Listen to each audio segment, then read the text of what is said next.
Good evening, everybody, and welcome to another edition of 108 Stitches Baseball Talk. I got the entire crew back.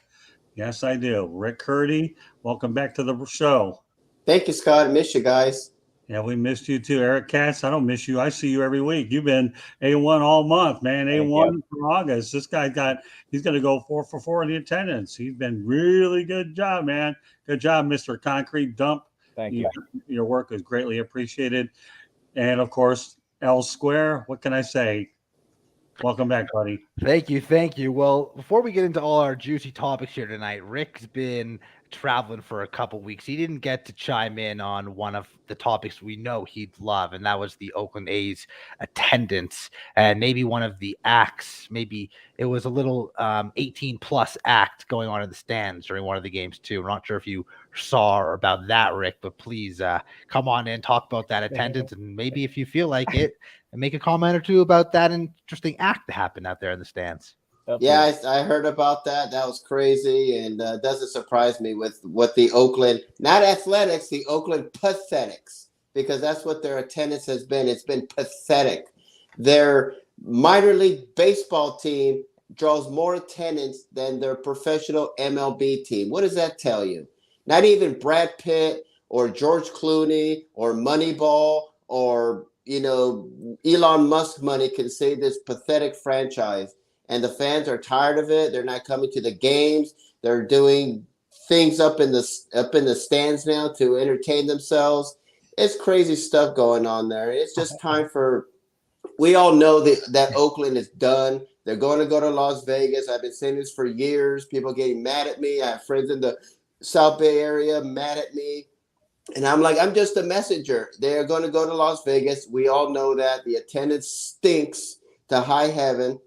It reminds me so much of the Cleveland Indians, or I can't say that anymore, but the Cleveland team at Municipal Stadium, and they had like 5,000 people, and this thing was like an 80,000 seat stadium, and the Indians were horrific, just like the Athletics are horrific. So Billy Beane, Brad Pitt, whoever is in charge, get rid of the team, move them to Las Vegas. We all know that they're going to go to Las Vegas. They know they can support professional sports. Move the Oakland Pathetics and make it back to the Las Vegas Athletics and bring some pride back into that organization.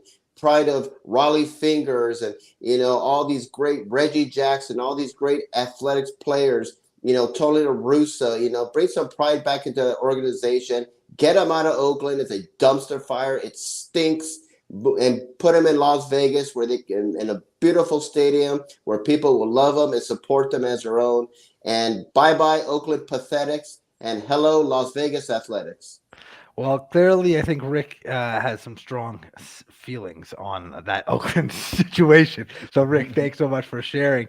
Guys, the first topic I want to talk about here tonight, Eric, I'll come to you on it first, is the new MLB schedule for 2023. Basically, the breakdown, for those who don't know, is each team's going to play 52 games against their divisional opponents now. That is a 24-game decrease from the 76 games that's been going on for all these years. 26 home games, 26 road games within the division. Where it really changes the most, the schedule's interleague play. Prior to 2023, teams were playing 20 interleague games. That's now up to 46 entering next year. So that is going to be very different. And I got to say, before I turn it to you, Eric, I love it. I think it really makes things more balanced. Teams are not going to be able to benefit as much from being in the weaker divisions like the NL Central and AL Central of this year, the AL East and the NL East, which are tough divisions, certainly top-heavy divisions, going to get a bit of a break, play some more weaker teams. I think this is very well done by MLB, and really it's all thanks to the universal DH, because with that universal DH, you can play more interleague games, not having to have the pitchers bat in the NL. All around, really good stuff, I think. What say you, Eric? I love it. I mean, it just gets redundant playing your division multiple times over. I mean, it's just the same game, same old thing every time. It's even the Yankees Red Sox rivalry kind of lost its luster because of that. Just because, they'd be on ESPN so often. ESPN's begging for a fight to happen. But I love it because it means we get to see opponents that they just very seldom play each other. Like, for example, two of the biggest market teams in baseball, the Yankees and the Dodgers. That's going to be awesome in June when the Yankees head to Dodger Stadium. I just think we get a throwback of those series because the Yankees and Dodgers haven't played in a really long time. And I personally am all for it, especially with them playing like against teams that they had legendary series with, like the Yankees and the Cubs, or even for example the Dodgers and the Royals, or whomever. I think it's personally great for the game that we get to see opponents play each other. It's better than just playing your division like 70 plus times a year, which just gets redundant. It definitely gets redundant. And you mentioned Dodgers. I mean, I'd like to see Dodgers Red Sox. They played in the World Series a few years ago. Dodgers Astros, lots of heat there from that World Series where the Astros, so everyone thinks they cheated. They admitted to it kind of a little bit, at least. So I think that's a good call. I think fans being able to see more players. I mean, how often do you get big names like a Trout and Ohtani, let's say, for the Angels going to Washington and into Miami and into Cincinnati and to see in Wrigley and in Pittsburgh and in Colorado or in Arizona, whatever it might be, getting, some of the big stars out there. I think it actually helps grow the game and market the game, something that I think MLB has really failed at over the years as well. Scott, what do you think about all this? Is this good for the game? Is there anything you can think of that's not good about this? Wow, great. And folks, just so you know, I'm only going to be talking about 2 topics tonight, and this is one of them. So that's good stuff, because I'll leave it to these guys to take it from there.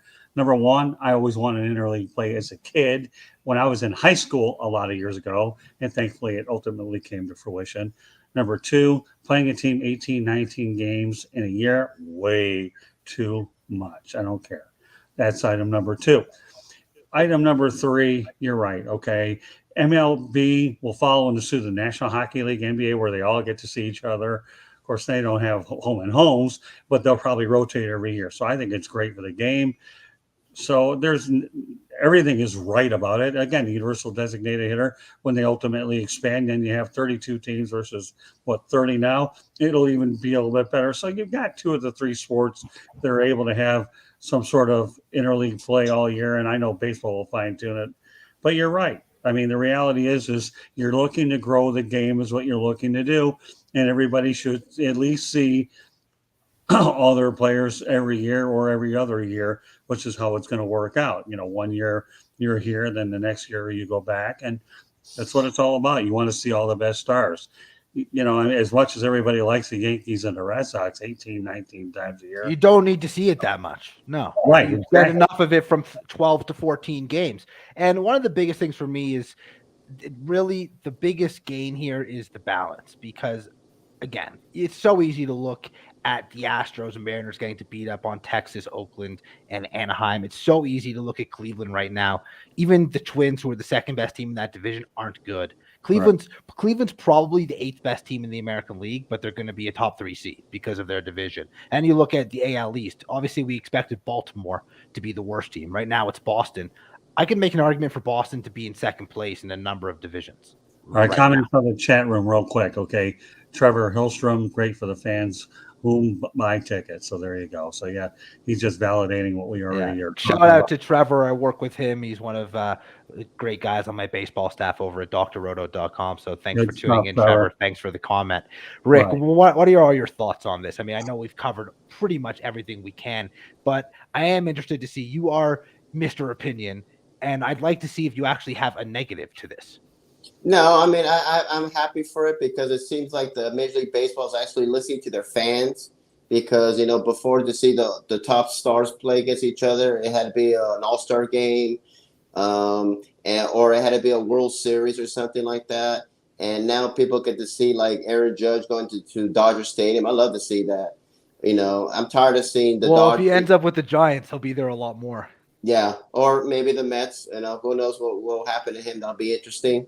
But I'm tired of seeing like the Pirates versus the Dodgers and all these all these games that are the Nationals versus the Braves. Like, who cares about these games? We want to see like the best of the best face each other. I grew up in Los Angeles. I love the Freeway Series with the Angels and the Dodgers. and hopefully, Angels will get a new owner, and hopefully they'll be competitive with the Dodgers. That'll be fantastic for Los Angeles. But this early play, I think it's going to be great. I think it's going to be fun. It's going to bring more fans back, and people will be like, "Oh wow, Aaron Judge is coming to Wrigley Field," or "Oh wow, Mike Trout to with the Reds." It's just going to be exciting baseball to see. So I think everybody's going to be great. It'll be an all-star game all year round. So all these other games that are meaningless, they're going to be more competitive games, and it's good. And anything that grows the game in a positive direction, I'm all for. Yeah, and we'll talk about these divisional races and these wild card races coming up a little bit later on the show, but I don't want to take anything away from the Mets and the Braves. They're both obviously very talented teams, they're very talented rosters. I know the Phillies are there, but it's a big advantage to get to play the Marlins and the Nationals so often. I mean, their records are indicative of that. I know they'd still be good teams, they'd still be playoff teams, but if you switch them with the Red Sox or the Orioles, let's say, their records wouldn't be as good. Let's just face it, they wouldn't be. And if you put the Mets or something in the AL Central, they'd have 110 wins already. So yeah. It's crazy how, I guess, unbalanced the schedule is right now. It won't be, are you just the best team in your division? It will actually be, are you one of the best teams in baseball? Because you will have to play everybody. And just because you have a weaker opponent, I mean, the Yankees had 2 games against the Mets, and I'm like, oh, they'll probably get swept. Hopefully they can take 3 or 4 from the A's. They sweep the Mets, split with the A's. So just because it's, one good team versus a bad team doesn't always make a difference. When you're unfamiliar, sometimes those bad teams can actually pull out a big win or two as well. So it really does change things a lot for me. That's what I have to say on it. Eric, Scott, Rick, you guys have anything else on this topic? I think that we'll get a clearer picture on what the postseason is going to look like. I think that, it means division games will mean more. And because now instead of playing the 70+ games they play a year against the division, home, away, whatever, multiple times a year, it's cut down now. So that means those division games are going to be crucial, like they're September. Good stuff, great stuff. I want to remind everyone, subscribe to the South Florida Tribune on our YouTube channel. Visit www.southfloridatribune.com. Follow us on Twitter at Tribune South. And to advertise, you can call 954-304-4941. Audio portion of the show can be heard on Spotify, Spreaker, iHeartRadio, iTunes, Apple, Google, whatever it is, wherever you get your apps and your podcasts and everything from, get it there. 108 Stitches Baseball Pod. And of course, the South Florida Tribune.com. Let's move things over to pitching injuries. Yeah, the only thing I'm going to add to it, and I mentioned this earlier, Lou, is good riddance to too many divisional games. That's all. Too many, just overkill. And all right. All right, Scotty. That boy. Pitching injuries. You saved that voice up for your Willie Mays. All right. You got it, pal. Over to some pitching injuries. Houston Astros. Starting pitcher Justin Verlander, relief pitcher Ryan Presley. Houston, such a great standing right now that they kind of are fortunate in this situation because they can take it easy with these guys. They don't have to rush them back. They can really wait, make sure they're 100% for the playoffs because both guys are incredibly important for the Astros come playoff time. If they want to go to the World Series, we know they're a favorite to do that. They need their ace in Justin Verlander. They need their top reliever in Ryan Presley. Verlander is not just their ace, possible frontrunner for AL Cy Young. A lot of teams don't have the ability to wait for these guys, maybe give them an extra week. They, almost need to rush them back just to get into the postseason. Houston's really positioned themselves well. Certainly not good news to see these guys going down if you're Astros fans, but definitely in an advantageous position are the Houston Astros. What do you think, Rick? Yeah, I think it's, they could rest them. The Astros have been playing great, lights out. I've been coming on here saying Aaron Boone is going to be manager of the year. I think it's going to be Dusty Baker. He's just been in there and done a great Brandon job. Hyde in Baltimore, man. And it's gotta be Brandon Hyde. Yeah, it has to be. We'll see. But or my old friend who should have been fired 5 months ago, Scott. Yeah, there you go. He's probably going to get a contract extension now. So But yeah, I think they could rest them. They're playing great. They're one of the favorites to win. Verlander to me is my American League Cy Young. He's my American League Comeback Player of the Year. He's just been phenomenal. I'm If just not for very Ohtani and Judge, impressed. he could be MVP too. Absolutely, and he's Yeah. won an MVP when he was with the Tigers. So who His knows? season statistically, you want to know something crazy? This year is actually better than that season. That's in amazing. in every area except for strikeouts. That's amazing. I mean, he's just a phenomenal pitcher. He's a first ballot Hall of Famer. So it's good to rest him because the Astros kind of, like you said, kind of take it easy, see what happens. They've been playing great, and so it's not a bad thing for the Astros. Kind of maybe a good thing because maybe they need some rest for the playoffs. Or if they get to the World Series, we'll see what happens. But it also has opened up a spot in the rotation so they can make some decisions on who might be part of that playoff rotation. It bumps Neris and Montero into more high leverage situations, which could get those guys more ready for a postseason as well. So all around, I think it's almost good news. But of course, you don't want them to be too serious because these guys will be necessary. They will definitely be needed. Eric, obviously, we don't like Verlander or the Astros as Yankees fans, but we got to admit they probably are the favorites in the American League, not without Verlander and Presley, though.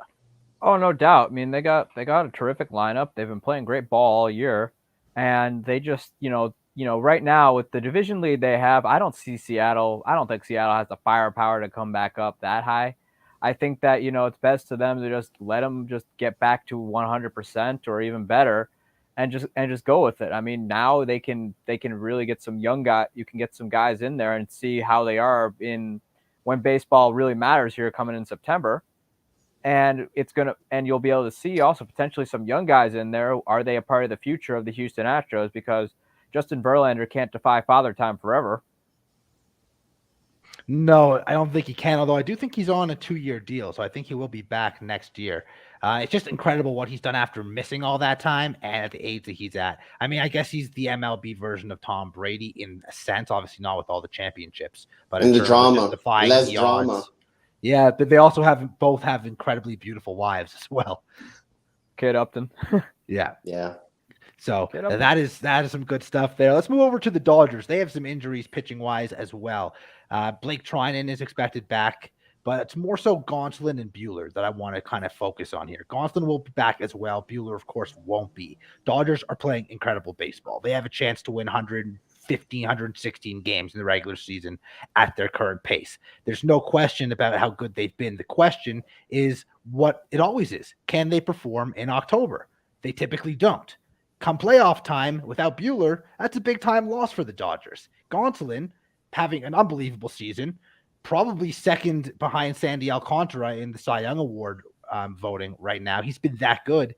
Can he really be counted on as an SP1 or SP2 in the postseason, especially with teams like the Mets or the Braves having such elite arms? I mean, if you're the Dodgers and you're going up against the Mets with DeGrom and Scherzer and then even Bassett, Carrasco, I'm not sure that Urias Gonsolin is really what you feel so great about going into a 7-game series with, Rick. Yeah, I'm a Dodger fan. I was out there. They're scalding red hot. Everyone loves them out there. But yeah, the Buehler one, he ain't gonna be back till 2 years because he had another Tommy John surgery, which is very, very concerning. And Gosling's hurt, so we'll see what happens. And I do get nervous when they're in the playoffs because Dave Roberts does some boneheaded moves, in the playoffs or does something. So they have to win the World Series this year. There's no doubt about it. I mean, they won one, but people are going to say it's during the bubble, during the pandemic, they only played 50 games. It doesn't really count, and I can see why people say that. They have to win the World Series this year. If they don't, they're going to be the Buffalo Bills. I'm not really sure they're built to win the World Series, though. I think they're built to win 110 to 120 games in the regular season. But without Walker Buehler, I'm really not sure they are built to win. I just hope they don't become like the Mariners and tie the record for most wins and then go to the playoffs and absolutely flame out. So I'm a little concerned, but they've been red hot. And, it's hard to say this, Yankee fans, but Joey Gallo has been, he's the MVP of the National League. X Factor for the Dodgers, though, guys. Clayton Kershaw. What are you going to get from Clayton Kershaw? Can he step up? Because if Clayton Kershaw's healthy and can step up, suddenly you feel a little better about that rotation come playoff time. And stop with Joey Gallo, Curdy. Let's just see if you AL can actually. MVP. He's the AL MVP. Well, let's see, Rick, if you can actually win it in a legit year, not this coronavirus shortened season. We'll I win want it. to see you. No, when you lose a guy like Walker Buehler, I'm not so sure. Besides, Roberts prior to 2020 had to be the biggest choke in baseball I agree. next to Dusty Baker. I agree with them. I said I've been saying about Mike Scioscia for 5 years, and I hope Mike Scioscia gets there. But the Dodgers have to win it. It's a winner miss. If they don't win it, they're going to be the Buffalo Bills. Eric, what happens if the Dodgers and Astros meet up in the World Series again this year? They both have to lose technically, right? Because Baker and Roberts both chokes. Like how does MLB do this? Well, first of all, I'd love to see, as much as I don't like the Astros, as much as I despise them, I would definitely be happy for Dusty Baker because anybody's deserving to win that. For the great person Dusty Baker is, he of all people, I'd be very happy if he finally won that elusive World Series ring to already cap off a fantastic career that will most likely put him in the Hall. And definitely, but as far as the Dodgers go, I mean, they just people are forgetting though that bullpen isn't as strong as it once was. There's no Kenley Jansen to lean on. So they're going to have that issue too. Plus, when you lose your ace pitcher, that is just devastating. Yeah, they did bring in Martin, though, from the Cubs, who's a very solid pitcher. Treinen is coming back. I know Craig Kimbrell's had ups and downs this season. He's not the old Craig Kimbrell, but he is playoff-proven World Series champion with Boston. It was not a bad bullpen. Plus, you could take some of the starting pitching that they have and kind of throw them into the bullpen as well, potentially. So the bullpen will be stronger come playoff time. And it's really the starting pitching. Yeah, that's going to be the X factor. And how much does Clayton Kershaw really have left in the tank? I mean, he's not the Clayton Kershaw Cy Young Award winner every year. He's like he's probably about a number 3 starter, which not bad. I'm not saying. The question is though, can he give you 3 or 4 good starts come playoff time? Because if he does, they have a chance to win. Even when Clayton Kershaw was in his prime, the guy would fold in the playoffs instantly. He would pitch bad, and Clayton Kershaw would get absolutely shellacked and maybe last 3 or 4 innings. Very true. We'll move over to another team that at one point was considered a favorite. Still have pretty good odds if you look in Vegas, but they've been sliding, and that's the Yankees. Even with their 5-game winning streak last week, they are sliding still. Aroldis Chapman injured. Scott Efros injured, Luis Severino been injured, and Chapman hasn't even been effective when he was healthy. Efros was a big acquisition for the Yankees, and that's a big deal for them. It's a big loss. Severino placed on the 60-day injured list when it appeared he only needed 15 days. That's become a big situation because it appeared he just needed those 15 days. He's still not eligible to come back till mid-September. Montas has not pitched well. Even if they had Severino pitching in the bullpen, it would be a big difference right now. And the Yankees need all 3 of these guys down the stretch, not just to hold on to the division, but they need them healthy and pitching well if they want a chance to win in October. Because Chapman's supposed to be a guy that you can rely on in the late innings. Efros was brought in to be that guy. And Severino right now is probably the 3rd starting pitcher in that rotation come playoff time. If he's healthy, you have Cole, Nestor, and Severino. And after that, I'm scared out of my mind. But those three guys are so important for the Yankees' success, even more so than Presley and Verlander, like we talked about with the Astros, Eric. Well, fortunately, this next week we're going to see a lot of those guys come back, so it'll make things a little bit easier. Fortunately, Clay Holmes is back, which it seems as even though they lost last night, he was effective in the inning that he did pitch. And I know Nestor was kind of more or less I want to say it was a phantom IL just to give him some rest, which they just did when he says pull groin, but when he's running around in the outfield, I think that it's been rough down the stretch. Part of that is the bullpen has been eaten by injuries, and Efros was effective prior to getting hurt. He was at one point the closer of that team, and he was excellent before the trade too. Excellent for the Cubs before coming to New York. He's got his ERA is in probably the middle 2s, and he's proven to be effective. I know Zach Britton, we made such a big deal of that video, but he's going to be back, which I don't Not sure what we're going to get out of him because he hasn't pitched all year, but I am curious to see there. So a lot of guys are coming back, and I think once they get all their pieces back, I think we'll be in better shape. Because keep in mind though, this Yankee team in August was just depleted by injuries. Oh yeah, aside from Miami, I believe they're the second worst team in baseball this month of August. I'm sure they can't wait for it to end. One thing to consider though, division's still up for grabs there. We'll move into that now. I'll talk about the Yankees because they're 7-up on the Rays going into tonight. These two teams play 6 times in the next 13 days. I'm not saying it's going to happen, but if the Rays take 5 of 6 of those games, even 4 of 6, but 5 of 6 of those games, suddenly we got a really tight race with 3+ weeks to go. So that the division's coming down to those games right then and there. So the Yankees won't be fully healthy for those games. They're going to have to find ways to scratch some out.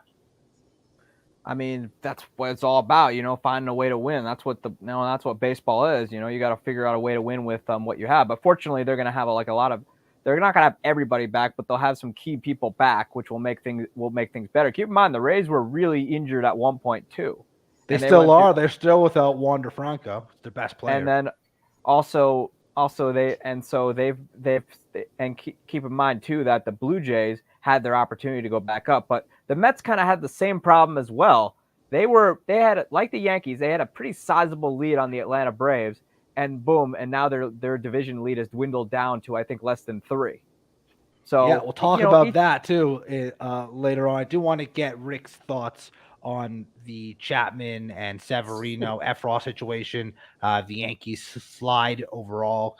He hasn't had his chance to kind of go at us over the past couple weeks, being on vacation. So I'll give him his opportunity here, and then I'll let you fight back, Eric. Well, the Yankees have been stone cold. They've been struggling. I saw Aaron Boone's press conference where he slams his fist on the table, and you can tell how irritated he is and frustrated. And then Chapman with his infection from a tattoo. It's one of the most bizarre ways to get on the disabled list, but they need to get their act together. They better get better. I mean, August was a horrible, horrible month. I'll give it to you. They were injured, but they've not been playing good at all. And you want to talk about Dave Roberts being a choker? Aaron Boone is not exactly Connie Mack. So we'll see what happens with the Yankees when they get into the playoffs. So it's going to be an interesting race. They better beat Tampa because, if all they have to do is split. They have 6 games. Yeah. They split the 6. They better win. They've been off. They've been awful. They got to get back. They haven't been struggling. They have been awful. And so we'll see what September goes. They better get their act together, be good. And like I said, I would love to see a Yankee-Dodger World Series. So we'll see what happens. But the Dodgers doing their part. Got to see what the Yankees do. We got to get their act together. Definitely, Eric. Any rebuttal? I mean, Rick does have a point. They were awful for all of August. I mean, they really were. Yes, they were hurt. But, as far as Chapman goes, I mean, it's just a summary of Chapman's season right there is his ineffectiveness. I mean, yes, he hasn't blown a save yet, but he's made a mess on the base paths and somehow has been able to come out with a save just because the Yankees defense has been stellar. I just don't think that I think Chapman, at this point, he's played himself out of New York. His contract's up at the end of the year. I don't think he has it anymore. And the Yankees clearly have their closer. Whether they got a kind of a situation where do they make Efros a long-term closer? Is Holmes the right guy going forward, or do they go and dip into free agency, grab themselves one, and call it a day? Yeah, they also have some good arms in the minors too. I mean, I don't think he's ready for it yet, but Marinaccio has been excellent for the most part this year. So Ronnie M's been great. I mean, he's been a terrific middle guy. I think he's pretty good for high leverage 7th, 8th inning stuff. I wouldn't want to stick him in closer yet. Certainly not yet. No, not at all. But for what it's worth, he's been great down the stretch, and he's proven that he can, be the high leverage guy. I mean, his ERA was $1.96 at one point. Yeah, he's definitely been good, and they keep churning out these arms consistently, so that's definitely a positive for them moving forward. I mentioned Tampa with the Yankees, but other AL teams, Central, it's pretty much whoever wins the division is in, and nobody else is going to be able to squeeze in. They're just not good enough. Seattle isn't winning their division, but certainly have a nice path to a playoff spot. Probably of all the current wildcard teams, I have the most faith in them because of their schedule down the stretch and the weakness of their division. Not going to get back into the whole unbalanced thing. We already covered that earlier. But the Orioles and Jays are something I want to pay closer attention to, guys. Not only are the Orioles sticking around, but they currently have the best chance of anyone at catching the Toronto Blue Jays. They're going to face each other 7 times between now and September 17th.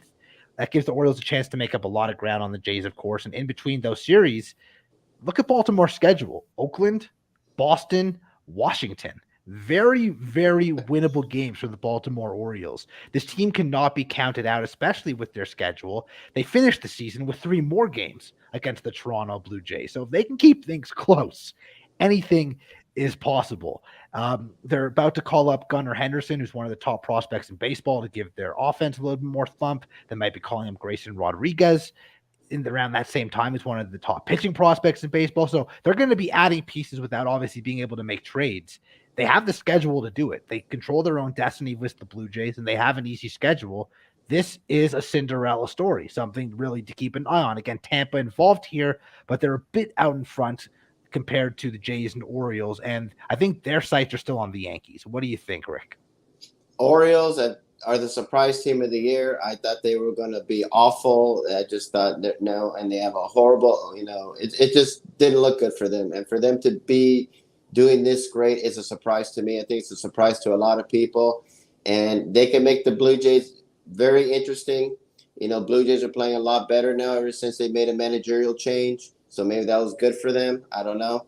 But Baltimore has been playing really great baseball. They've been one of the hottest teams in all of MLB. I still like the Blue Jays in this. I really do. I think they have a little bit more firepower in their lineup. But Baltimore's making it very, very interesting. Hey, Lou, let me add a couple things here real quickly. Obviously, Trevor Hillstrom says McClanahan was scratched during warm-ups tonight, shoulder. He was. That would be a very big loss if it's severe. Also, a couple of score updates, too, worth mentioning here. The Tampa Bay Rays lead the Miami Marlins 5-0. That's at the top of the 6th score. And the Seattle Mariners 7, Tigers nothing into 3. So that's no surprises there. Two good teams in the American League taking on a terrible team in the AL and a terrible team in the NL. Right, and I'll be over at the Marlins game against the Tampa Bay Rays. So just thought I'd throw those scores out there. That those scores are hardly a surprise, but it just shows to show you what you guys are saying. You have a couple of good teams here that are certainly beating up on lesser opponents. And when you have an opportunity to go to the playoffs, these are games you really, I don't want to say they're gimmies, but you need to win them. Continue. Yeah, something else to consider here, and I don't know, if it's something that's been talked about within the Tampa Bay organization, but you have this series versus Miami that you should be able to throw anyone out and win these games. You have the Yankees coming into town on the weekend. Maybe give McClanahan a few extra days and save him up for that Friday or Saturday start in a game that you really want to win when you don't really need him. If he's even a little sore now, it would make a lot more sense to be safe, start him against the Yankees, skip him against the Marlins. I've been saying all year that watch out for the Rays. I really have, considering how well they develop players and Kevin Cash, you never count this team out. I was joking around with a colleague that, when I looked at the Dodgers series, the Dodgers, the way they go out there is they're the Macy's, okay, when it comes to players, and when it comes to the Rays, they're the Dollar General. So when you compare the payrolls of the two, but with all due respect, I think the Rays are, I don't know, do you call them a sleeper? I don't know. Let you guys continue.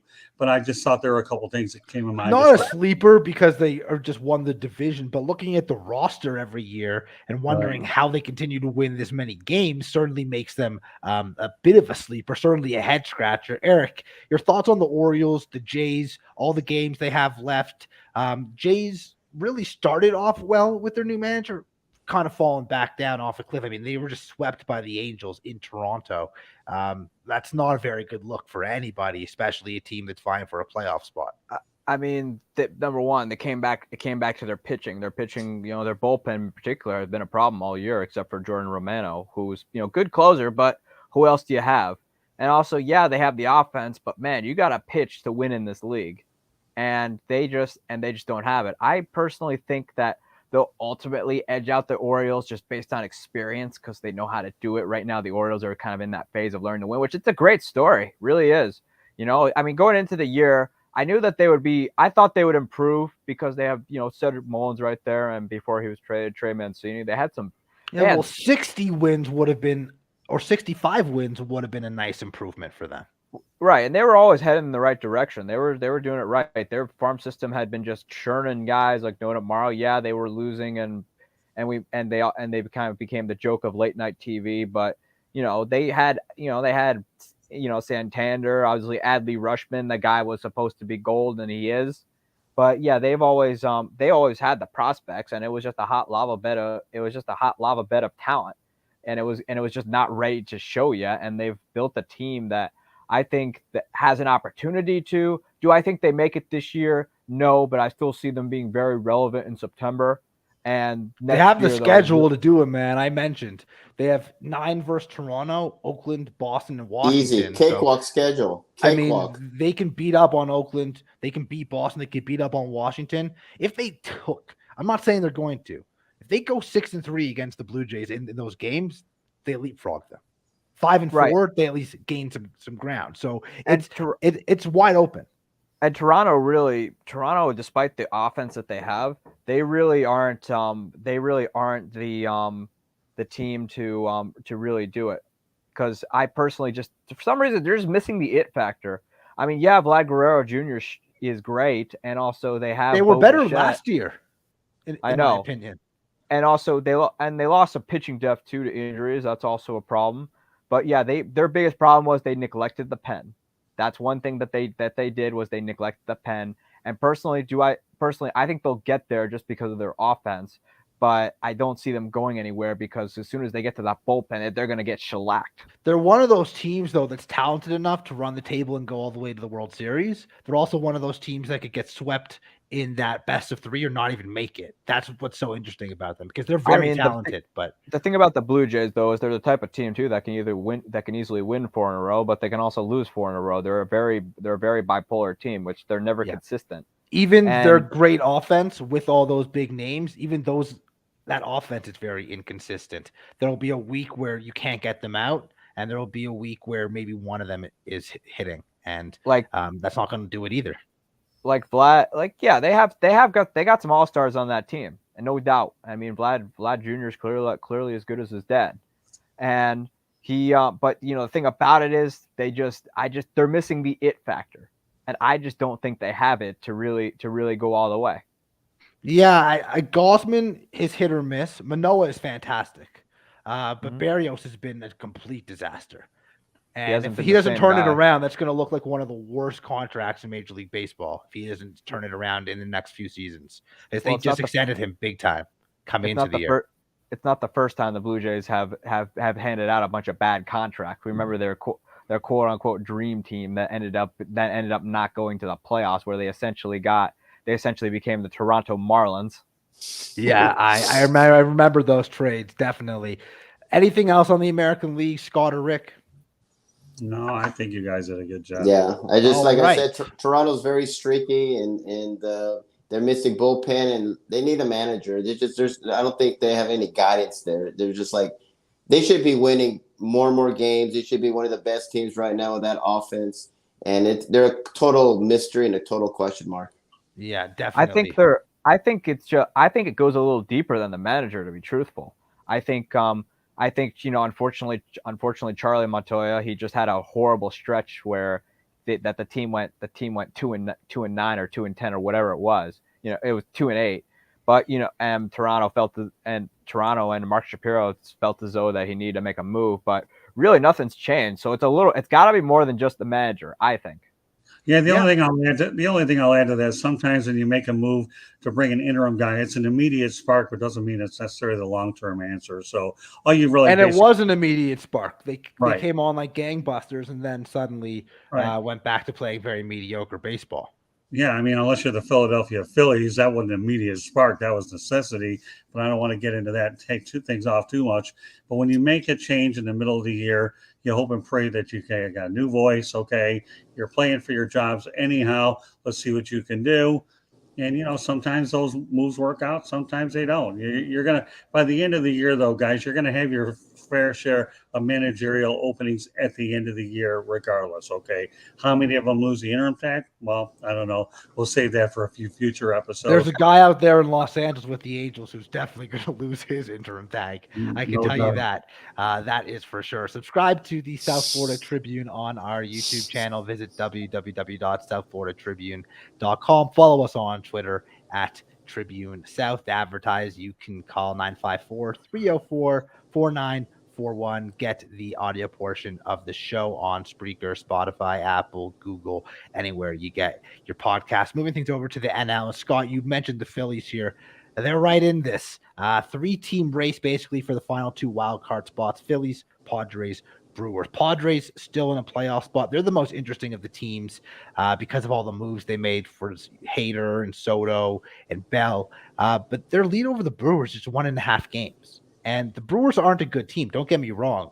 They're certainly nowhere near as good as the Padres on paper, but the Brewers division, it is weak outside of the Cardinals, and it gives them an opportunity to stick around, stay in this race. Padres could hold off Milwaukee.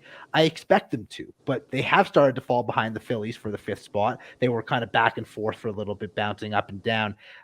Before last night's Phillies disaster, they blew a 7-run lead. It was a 2.5 game lead. Now it's down to 1.5, not insurmountable. But let me throw something your guys' way here. And I don't want to take anything away from the Cardinals because they're a very good team. But one could argue that being the 6th seed in the NL playoffs is better than being the 5th seed because no series in the playoffs is going to be easy. Don't get me wrong. But if I'm the Padres, I'd much rather go to St. Louis than Atlanta or New York and have to deal with either the world champions or Scherzer and DeGrom in a best of 3. That's all I'm going to say on it. I think that it wouldn't be the worst thing in the world for the Padres to end up as the 6th seed. Do they want to lose intentionally? No. But it might benefit them more. And I'm not saying the Cardinals is an easy out. They're a very good team as well. What do you think about this NL wildcard situation, Rick? I actually think the Cardinals can beat the Padres in the playoffs, to be quite honest with you. I think the Padres... So do I. I just think they're easier than the other two. They're like the Toronto Blue Jays, a total mystery. Hader has been absolutely awful. This whole Tatis thing, I think, is really kind of threw him for a loop. And talk about bad contracts, there's one right there. I mean, my goodness.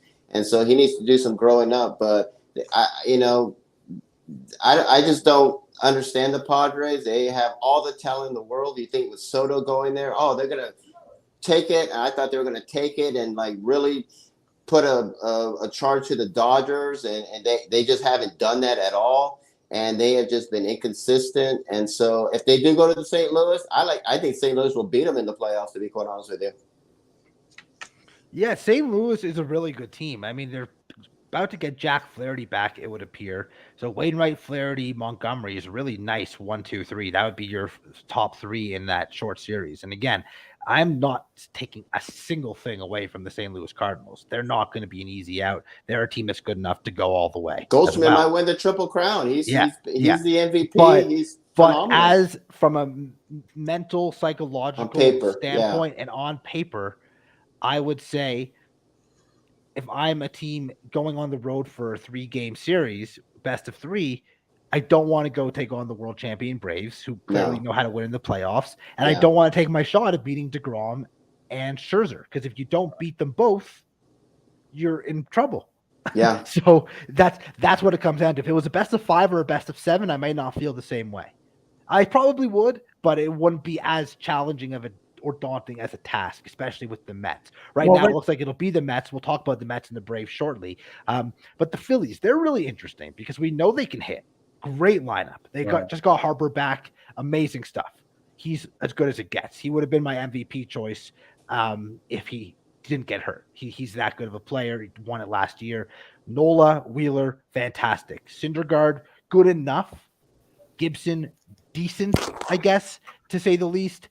their bullpen, complete disaster. Even with the Robertson acquisition, Sir Anthony Dominguez has been good. The Phillies bullpen is weak. They're good enough to make the playoffs, and they probably will make the playoffs. But they're the team I'd like to face in the playoffs. They're the first team that's going to go.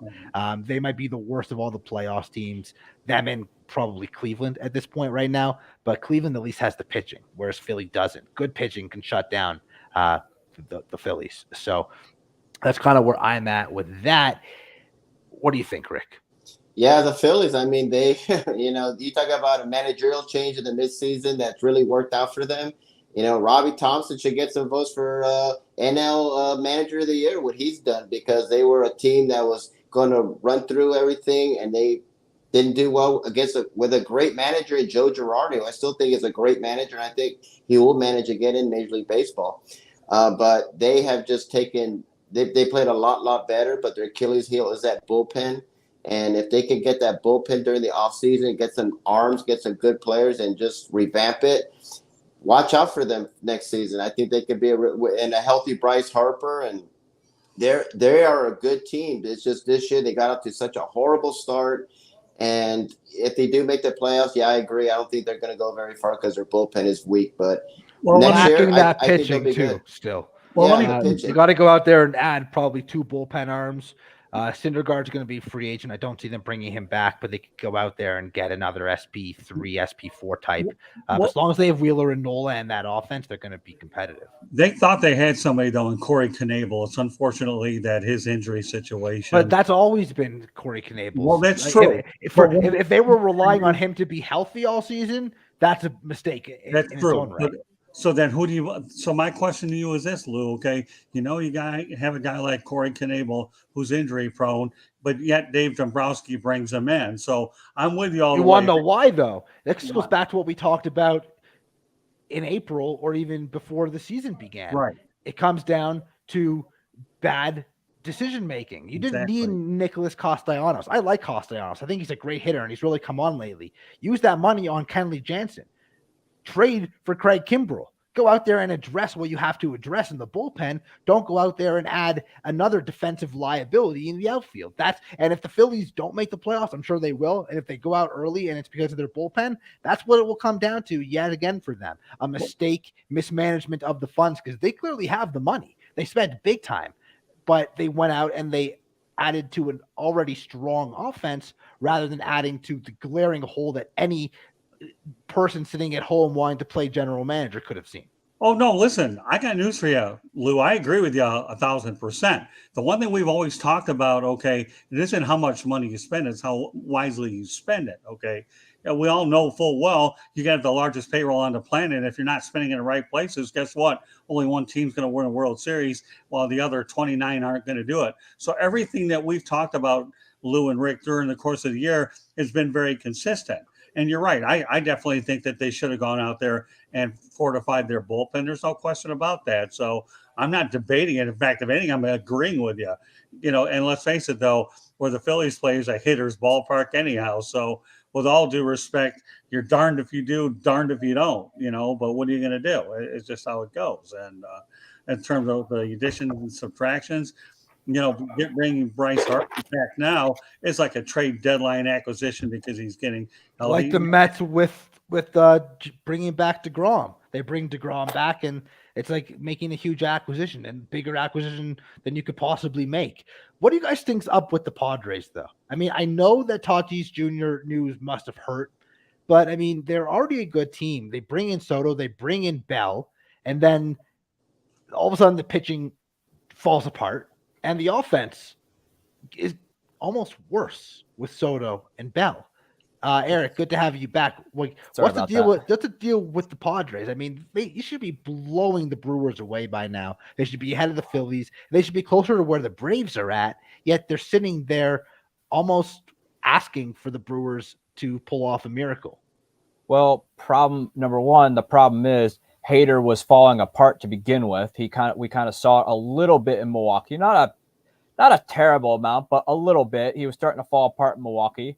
Number 2, Tatis Jr. was out, which which he had been out for the longest time. So that wasn't new. They made it this No, far. I think it was more of a gut punch because they thought they were going to get him back. Yeah. Well, when the steroids thing happened, that kind of threw him off, or whatever you want to call it. That threw him off. I think number 2 is, I just don't think the lineup has really gelled. I think they were anticipating having Tatis Jr. back in the lineup along with Soto and Manny Machado, and obviously Jake Cronenworth, and make that dynamic, that meaty middle of the lineup where they'd be blasting balls night in and night out. But that just hasn't happened. I think part of it too is people are forgetting this team struggles in the pitching department. That people seem to forget that they didn't, though. They weren't doing that. Musgrove was looking like a Cy Young candidate. Darvish was pitching well. I mean, they had pretty good starting pitching, and then all of a sudden, the bad Darvish came out. Musgrove completely fell off a cliff ever since he got that extension, probably worn down. Blake Snell was probably been one of their better pitchers over the last month, and he got blasted his last time out versus the Guardians. So they're pitching that plus Hader. I mean, they traded so much depth just to get Hader, and Hader hasn't been able to do a thing for them. Well, so here's the thing. Everything's falling apart. Well, here's the thing. I wasn't saying Musgrove because Musgrove was looking like a Cy Young candidate, but Darvish, you can't really trust the guy because number one, yes, he was doing well in the beginning of the year, and yes, Darvish seemed to do well, but I still didn't trust the guy because I've seen what happens. The guy is very night and day when he pitches, and odds are, and they also traded a proven closer that they had in Taylor Rogers, who was having a decent year for them. Which I don't. He was think converting really saves. I mean, forget about the ERA and the WHIP for a moment. For all those fancy baseball players out there, he was killing them. But in terms of closing out games and getting saves, he was doing just fine. Okay, every closer is going to have an outing where they get absolutely shellacked. It happened. It even happened to Mariano Rivera multiple times. Like we've seen Ugly Mo happen too. But Taylor Rogers was still getting it done for them. I mean, they can. Yeah, but keep in mind, Hader wasn't as good as he was last year. Hader was just. I think personally it was dead arm. Through June, didn't he have like a 0 ERA or something, or like a 1 ERA, and then he was red hot. Yeah, and then now it's like 6. Yeah, it was in July July is when it really started to fall apart. Because first few months of the year, he was doing Josh Hader things, being that guy. I mean, he was obviously that closer, but right now I just think that his arm finally died. I mean, his arm had been electric for a long time, and then his arm finally dies, and voila, here we are. But that was just the case with them. But but I never really trusted their pitching 100% because they just even last year their pitching let them down, and even though they had Blake Snell last year, he let them down. That's why I was like, they have bats, but man, their pitching will let them down. That's been their biggest problem. That's why the Brewers, who are I'll say this, the Padres are weak pitching wise, or as the Brewers are weak hitting wise. I will say that between those two teams. If you combine the two teams, they might be World Series possibly. Yeah, possibly. And then also it's also the same thing with the Brewers and the Cardinals. The Brewers are weak hitting wise as the Cardinals, although they've been pitching a lot better. The Cardinals are weak bullpen wise, although it's been better. I'm going to say that it's gotten a lot better. It's not as bad as people make it out to be. But they had a lot of issues at the back end of their rotation for a while too. Tons of injuries. But getting Flaherty back possibly on the weekend. Obviously, our boy Montgomery's been fantastic, although he didn't fare so well against the Braves. He's pitching at a pitcher. Well, he was due, and he's pitching in a very pitcher-friendly ballpark. In a very pitcher-friendly division. Yes. Where where the offenses in that division are weak. So if I'm expecting a guy who comes over from New York to just absolutely just dice up that entire lineup. Yeah, absolutely. But the Cardinals, interesting team. And you know what's really funny, and I haven't heard anyone really talking about it. The Padres collapsed last year, and we all thought, okay, well, Bob Melvin, they won't collapse again. If we didn't have the additional playoff spot this year, they'd be in the middle of their collapse again. They wouldn't be in a playoff spot. No, they would collapse once again because the fact of the matter remains is they can't get it done. And obviously last year, I'd probably say Fernando Tatis Jr.'s ego kind of got the best of him toward the end of the year. And, obviously there's that glorified incident in the clubhouse where Manny Machado is just laying into Tatis Jr., knowing the state of that funny club. because Manny used to be just like that when he was a youngster with the Orioles. He was just as hot-headed and just as egocentric. Well, that keep in mind though that those Oriole teams had some veterans on there, so it was a little easier to do that. Meanwhile, Manny's got to be the dad of that clubhouse because that team is much younger, and he's the only. They should have traded Hosmer, man. Hosmer was Papa Haas, and yeah, he's gone. That's why. I mean, Manny's fine now. I mean, he's fine now, and he's a hell of a player. And he was always that way. But there's a difference between that clubhouse. I mean, Manny had his incidents in Baltimore, but they were never to the degree that the Padres were. Because the Orioles could just, it would happen, and the Orioles would address it, and Manny would address it, and they would move on. Thing about it is, Fernando Tatis Jr. hasn't really addressed it, and I'm not even sure if I should accept his apology. Yeah. Well, his excuse for ringworm getting is the most idiotic thing. The infamous ringworm. And for Pedro Martinez to come out and defend him, it's like, be quiet, Pedro. I mean, he made a mistake. He got caught. Be a man. And I think what's wrong with the Padres, they're just very immature. I think they're just very young. I think they're very arrogant. I almost feel like they just expected things to be handed to them because they're so talented. Yeah, that's the problem. Have to play the games. I think Slam Diego finally got to them where they were expecting to be this team that just is absolutely invincible, dynasty in the making. But what they don't realize is, when you do that, when you decide to flash that out, you've painted there is a red X on your behind. You have to go out and prove to those people that you can handle it. And so far they haven't. It's the reason why Jace Tigler lost his job is because he lost control of that clubhouse. They remind me of the Mets when they had Bobby Bonilla and Eddie Murray and Vince Coleman and Jeff Torborg, and they were terrible. Bobby Bonilla had a horrible batting average at Shea Stadium, and he was coming back home, and we thought, he was working with his agent all the way back. Yeah, it's like, I'm just going to keep sucking until they give me $1 million. And they were terrible, but on paper they look great, and that's what the Padres remind me of. On paper they look good, but I just think they're so immature. They're young, they're arrogant, and they want everything handed to them. And like Tatis Jr., he's such a crybaby, and he's really let that team down big time. And they give him this big old monster contract, and he got himself in a motorcycle accident before that. And so they just need to get some more veterans in there and get rid of Hosmer. I think he was like a glue there. And we were so focused on him not hitting anymore, but his presence there really was an influence, and I think losing that maturity factor and that veteran they factor, almost had a blessing him. In disguise by Washington not wanting Hosmer. They should have taken that and kept him. Instead, they gave him the Boston, which to a non-contending Boston team who thought they could still be it and made moves that made zero sense. Because Hosmer was the leader of the Royals teams when he was like in his early 20s. Yeah, that team was a natural leader. Yeah, he's a natural leader. I mean, I love the move when they made that move because I thought even if he declines playing wise and like performance wise, that's a guy that could bring a clubhouse together and take you deep into the playoffs. Keep in mind though that Royals team was not egocentric. They were the working man's team, blue collar team.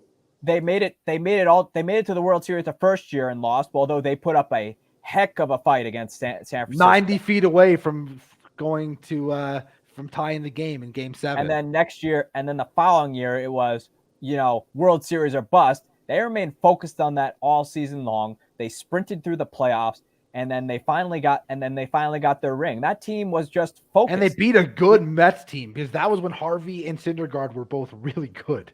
And also, that was a really good Daniel Murphy became good out of nowhere. Yeah. That was a good Mets team that they beat before the Cubs overpaid them. But the thing is though, this team is not focused. They are trying to be invincible just because they happen to play in California. This team, it was all up about their Grand Slam Diego image of 2020. They just are not focused. That's been their biggest problem, is they're just caught up in the image that baseball created for them, which was Slam Diego, which I'll admit that was catchy, it was cool, it was fun to watch. It gave me something to smile about during an otherwise dreg of a year. But this team now, I mean, when the lights got bright and when people were actually at the ballpark to see them perform, and basically some people called them the baseball version of the Showtime Lakers. Yeah. But they just Ridiculous. Tatis Jr. is just caught up in his head. Machado is trying to keep it together, which you got to give the guy credit. He's trying to keep that clubhouse together. But meanwhile, that clubhouse splintered over the minnow. Tatis Jr. clearly he's got some growing up to do, especially when you decide to ride a motorcycle and get hurt when the team made a massive investment in you. I'm also talking to you, Kellen Winslow Jr., but you have other issues. Didn't Chris Sale also do that? No, that was a bicycle. That's even worse. I know, but And he Sale destroys locker rooms too. Well, Chris Sale had Where's some his injuries jerseys? before that, but Chris Sale had some other injuries before that, before the bike thing happened. The bike thing happened while he was on the IL, and he made it worse. But but back to it, Tatis Jr. He got hurt somewhat of last year, but the fact of the matter is, when you decide to ride a motorcycle, when this team has over $300+ million invested in you, it kind of shows you. That this team is. I feel like they should put an ankle bracelet on Fernando Tatis Jr. and just be able to monitor him or they could do what they did back in the day when the coaches of, I think, Green Bay and Atlanta would have these undercover guys to see what Brett Favre was up to. Or have a curfew. They need to have like a curfew on these guys because they just like. Well, Matt Bush did. They might just need a babysitter for him. They're just immature and they're arrogant. And they're like, we're in San Diego. We play one of the most beautiful ballparks. Think about it. They're already $300 million invested in. What's another like $50,000 a year to pay a babysitter? If I'm San Diego right now, I'm literally going into Tatis Jr. and his agent. Tatis Jr. and his agent saying, and finding a way to figure out like what needs to happen next in order to get out of that contract. Because I'm 100% sure if a player is being stupid, they can do that. I'm sure they could find ways. Didn't the Yankees find a way to not pay A-Rod? Well, let me just interject here a little bit. There's generally clauses in contracts that, the fine print, you'd have to probably do that. Whether they would or not, it's another story. I've watched you guys, and it's been so fun watching the three y'all go back and forth. And I just want to say this one. First of all, okay, you can't put a big enough price tag about having a leader in a clubhouse, number one. You really can't. I think that's what the San Diego Padres have lacked, as you guys have stayed with Eric Hosmer. I do want to interject one thing about the Brewers for a moment, and I'll get back on the Padres subject for a moment. Is it about Craig Counsell? No, actually, it really isn't. Wow, I'm surprised. You love that guy. No, I do. Craig too, actually, for that matter. I do, but here's my point, okay? When you talk about the Josh Hader situation, it does befuddle me. But it kind of reminds me a little bit about Bill Belichick, that the Brewers knew something ahead of time that we didn't know and got rid of them a year before they had to. And the Patriot way is let's get rid of somebody before they go really downhill, and they were able to make that shrewd trade. Kind of missed that train with Brady, though.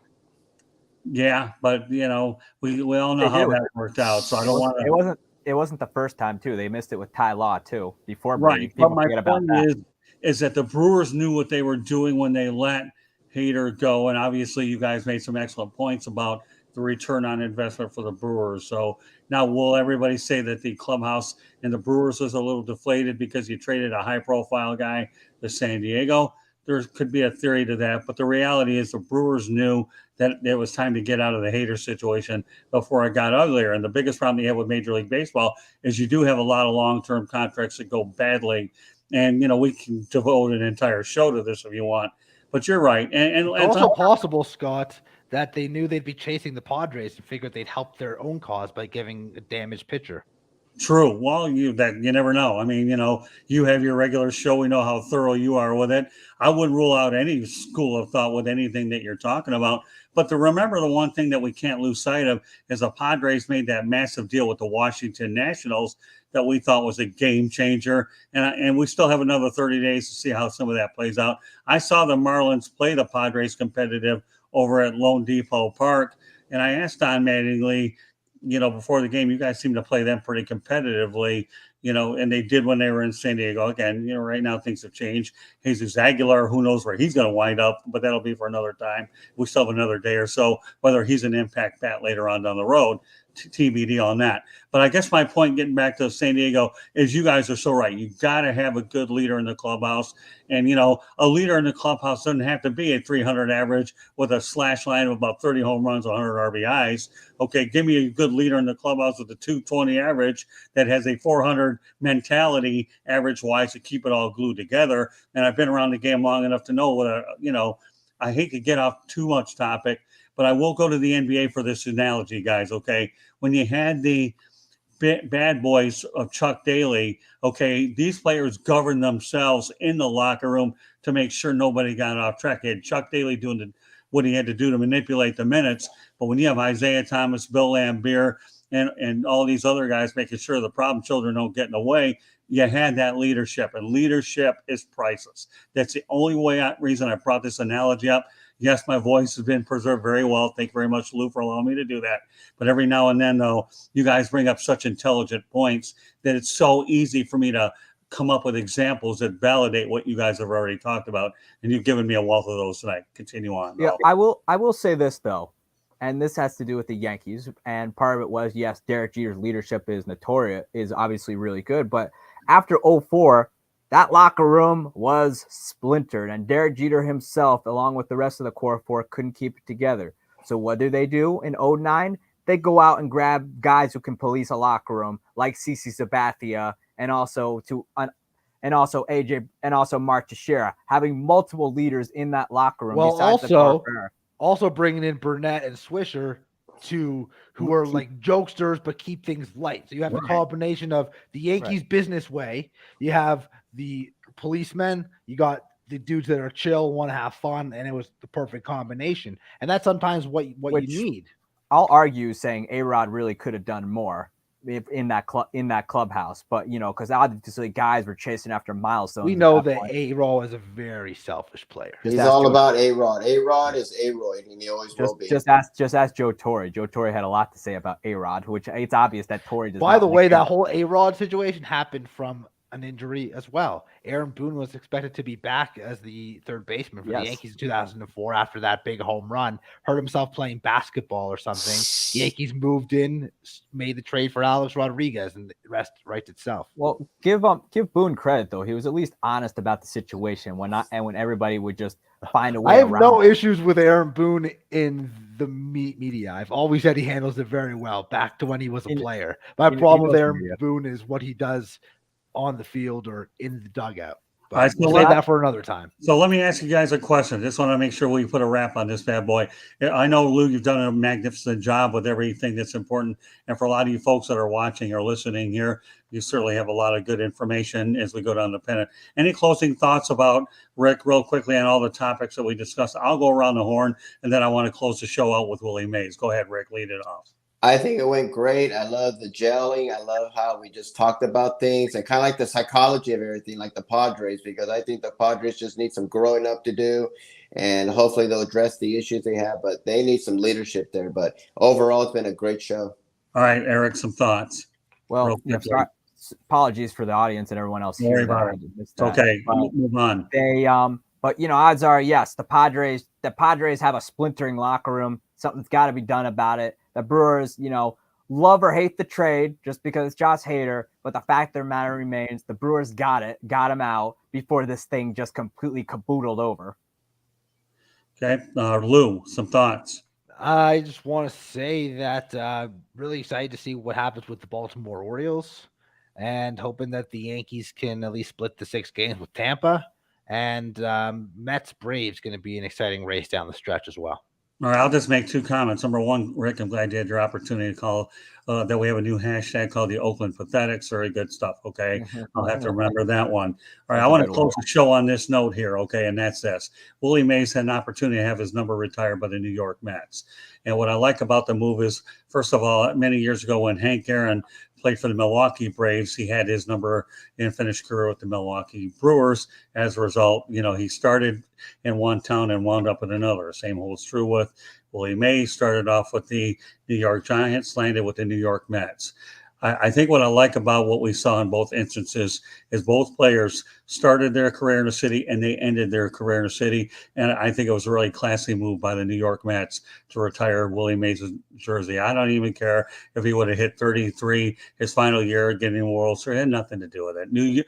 Willie Mays, to me, is as much of New York as he was to San Francisco, as much as Hank Aaron was to Milwaukee with the Braves as he was to Atlanta. So to be able to see Willie Mays and Hank Aaron, retire in the cities that they started from, to me, is a tribute to what baseball history is all about.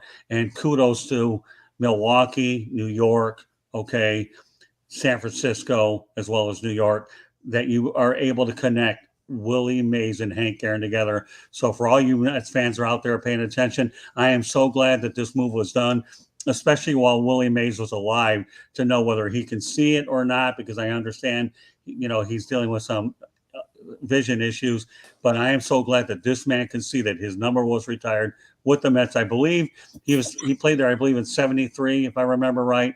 Yes, and I don't know, I think it was part of that World Series. I don't know if he played or not. And it's not even material regardless. But he at least finished his career in the city that it started. Same holds true with Hank Aaron, where he started as well. So hats off to you Mets out there. That was a very classy act. And when I saw that, there was no way I was going to leave that out of this show. All I can tell you, one other closing thought is I am so glad to have my guys here back together, all of them, Rick, Eric, and Lou. You make me feel like a father watching his kids go out there having a ball. And for me to keep quiet and say as little as I have in this show, you know what? When you have the supporting cast that I have, it's a whole lot easier for me to sit back and enjoy it and watching you guys talk baseball, bringing up points I would like to do, but hearing them from another standpoint. So, folks, I do the best I can to come up with the best crew that I can. And everybody that works on our network does an incredible job. I won't miss any names, but I got three in front of them. If you're watching here on the South Florida Tribune YouTube channel, you got it. Rick Curdy, Eric Katz, Lou Landers, three of the best in the business, as well as the other ones that appear. I'm proud of each and every one of you. You give me everything you've got, and that's all I ask anybody to do when they appear on the show. Give me everything you got. Put your heart, your passion, your soul, your intelligence, and I know there's no way we can fail. So I'm proud of each of you guys. I really don't have a lot more to say, except, Rick, why don't you let everybody know how they can get a hold of you? You can find me on my website at www.charlottebats.com. We have a petition on there. Go on there and sign it to bring Major League Baseball to Charlotte, North Carolina. I'm also on Facebook as well, again, at Charlotte Bats Baseball. Charlotte MLB. I'm on Twitter, Charlotte Bats Baseball. Instagram at Charlotte Bats. And I'm also on LinkedIn under Rick Curdy. And if you want to contact me, my email address is cltbatsbaseball@gmail.com. Eric, go ahead. You can find me on Twitter at Sports Team News, and I also write about everything baseball at bellyupsports.com. Go on, Lou. Find me at drroto.com, where I am the MLB and Fantasy Baseball Director of Content, Sirius XM, Sports Byline USA. All my podcasts, just search Lou Landers on Apple or Spotify, and all my different stuff will come up. And of course, here on this show, and find me on Twitter at Landers Talks, like it says right here. I'm moving my mouse over it, but you guys can't see that. All right, well, I'll go ahead and give you the Cliff Notes version. www.southfloridatribune.com is a website. At Tribune South is Twitter. Please subscribe to the South Florida Tribune YouTube channel. One kudos I want to provide out there, as I do on every show. And that goes to Candy Ebling, who does a remarkable job, not only putting the content as well as the broadcast stuff, but you know what? She's going to be getting a little bit more airtime coming up as well. So without Candy Ebling, we don't have the platform that we have out there as well. So you guys were fantastic as always. I guess I don't expect anything less out of you guys anyway. So I want to thank everybody for joining us on this edition of 108 Stitches Baseball Talk. On behalf of Rick Curdy, Eric Katz, and Lou Landers, my name is Scott Morganroth, the Motor City Madmouth. Thank you for joining us, and we will catch you the next time. Everybody go out there, be safe. COVID-19 still out there. Do the best you can to make the necessary precautions to be safe, because we don't want to take this thing for granted in any way, shape, or form. Good night, everybody, and thank you very much for joining us. Bye-bye now. Good night.